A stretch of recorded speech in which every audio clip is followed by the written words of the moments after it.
शक्तीपीठ महामार्गासंदर्भामधली शक्तीपीठ महामार्गाला विरोध करणारे आता राजकारण्यांना शक्तीपीठ महामार्गावरून राजकारण करायचं अशी टीका राजेश क्षीरसागर यांनी केली आहे।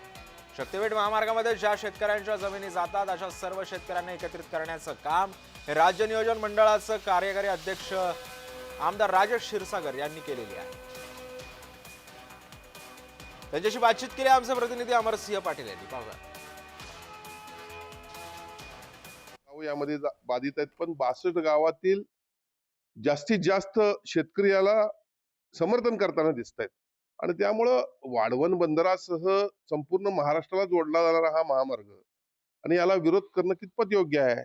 कोल्हापूर जिल्ह्याचा विकास नको असेल तर अशा पद्धतीने विरोध करणे योग्य राहील आणि खऱ्या अर्थानं सरकार ठाम आहे। कोल्हापूर जिल्ह्याला विकासापर्यंत नेण्याची भूमिका आमची आहे आणि या ठिकाणी शक्तीपीठ महामार्ग होईल याची मला खात्री आहे।